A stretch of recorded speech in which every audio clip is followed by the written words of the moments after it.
For decades, humanity has scanned the stars, not just for distant planets or faint radio whispers, but for anomalies.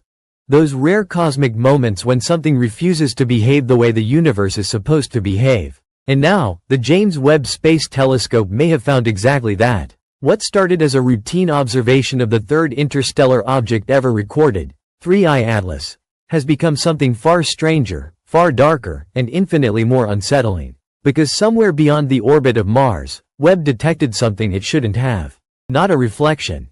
Not a flare. Artificial light. A glow behaving unlike any comet, asteroid, or natural body we've ever seen.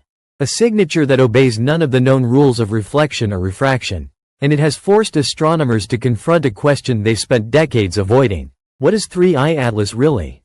The object was first spotted as a faint speck drifting in from deep interstellar space, on a trajectory no native solar system object could follow. Like Oumuamua and Borisov, it was expected to be another cosmic visitor. Odd, interesting, but ultimately harmless. Even from the first blurry frames, something was wrong. Its brightness was too consistent, too stable, too deliberate. Unlike comets, which brighten unpredictably as sunlight vaporizes their ice, 3I Atlas held a steady glow as if powered internally. Telescopes worldwide turned toward it, and when Webb's infrared gaze locked on, the mystery deepened. Instead of sunlight bouncing off dust and ice, Webb detected heat radiating outward from the core. Internal heat, emitted, not reflected. It pulsed faintly in irregular intervals, almost like a heartbeat. Scientists scrambled for explanations: radioactive decay, exotic isotopes, thermal conduction.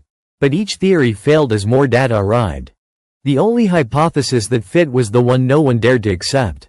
This object might be powered. A profile emerged, and it didn't resemble anything nature creates. Its movement through space was too precise, almost controlled, adjusting course through gravity wells with subtle intention. Its rotation remained unnaturally stable. And the absence of a comet tail, even near strong solar radiation, suggested it was shielded, encased. Then Webb measured its albedo. Parts of its surface reflected light like polished metal. Not rock. Not ice. Something engineered. If its metallic, structured surface wasn't alarming enough, the light coming from it carried spectral characteristics of controlled emissions, narrow band wavelengths similar to LED arrays or communication systems. Even more disturbing, the light intensity fluctuated in sync with solar radiation, as if compensating in real time. This wasn't random flickering. It was adjustment. Behavior. Signal models detected faint cyclical patterns buried within the noise, too precise to be natural. Not human binary, but undeniably intentional. Some believed it was a beacon, others a data stream. But the conclusion remained the same. This object was not passive. It was doing something. As scientists analyzed the emissions, a sudden flare erupted, a 40% increase in luminosity in under 2 minutes. No solar event caused it. No dust eruption. It looked like activation, as though a system onboard had just powered up. And then its course shifted. Not due to gravity. Not due to radiation pressure.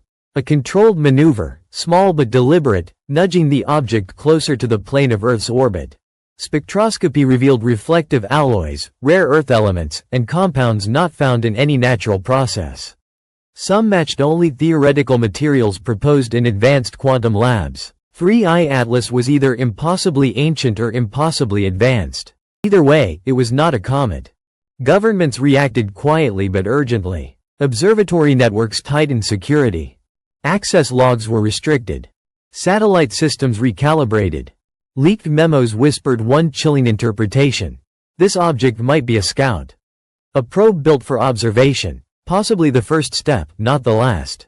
Then SETI took a risk. They sent a mathematical transmission directly at the object. Days passed in silence, until exactly 72 hours later, a faint return ping arrived. Not an echo. Not a reflection.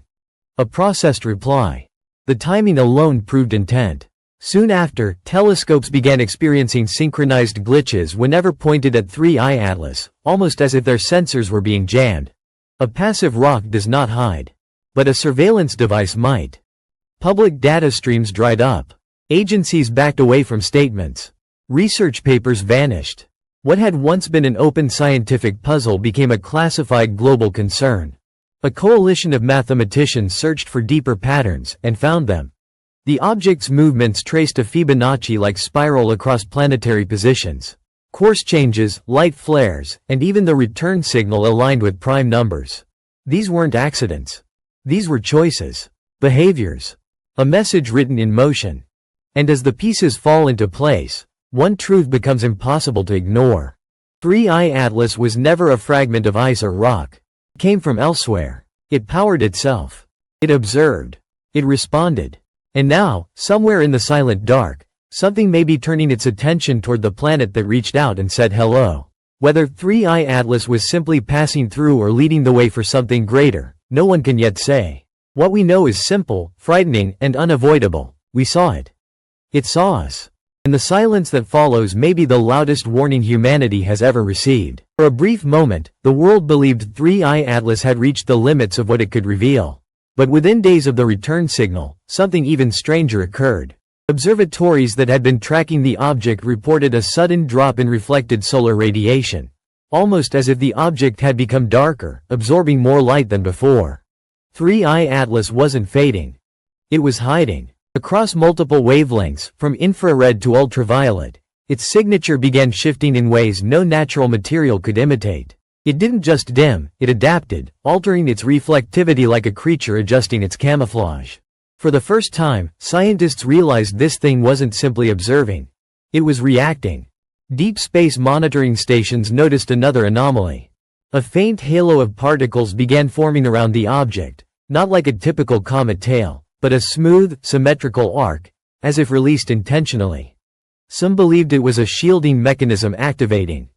Others suggested it was deploying instrumentation. But the most unnerving theory was that it was masking its true shape, concealing its geometry behind a controlled particle veil. Through the haze, Webb captured a distorted silhouette, angular, structured, nothing like a natural body. Whatever was inside that cloud was not random space debris. Ground observatories attempted to sharpen the image, but every attempt triggered the same event. A signal spike from the object. A response. A warning. During one observation attempt in Chile, equipment overloaded moments after a high-resolution scan was initiated. The timing was exact, too exact. It was no longer possible to pretend this was coincidence. 3I Atlas knew when it was being watched. In the following days, data analysts noticed a disturbing pattern. Every time Earth transmitted toward the object, whether intentionally or through routine radar sweeps, the object recorded a measurable energy fluctuation. It was listening. Not just hearing, but cataloging, measuring, learning. Even more unsettling was the discovery that followed. The return signal SETI received, the one dismissed as a simple ping, contained harmonic distortions too structured to be noise. When broken down, the frequencies aligned perfectly with Earth's natural electromagnetic resonances. It wasn't just replying. It was mirroring us. Mapping us. Matching our signal profile as if preparing to integrate or mimic our communication systems. Governments doubled down on secrecy. Satellites were redirected. Tracking data was removed from public archives. In private briefings, advisors were warned that the object could be attempting to interface with Earth's communication networks. No one knew whether its intention was peaceful or predatory. Then, without warning, 3I Atlas changed speed. Not much, only a few meters per second, but enough to shatter any remaining belief that it was a drifting relic. Its new trajectory placed it on a slow, deliberate approach toward the inner solar system. The timing aligned with Earth's orbital cycle.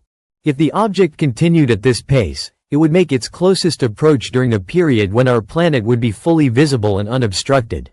Some scientists whispered the unthinkable. It was positioning itself. Theories exploded. Was this a reconnaissance pass? A calibration sweep? A rendezvous point?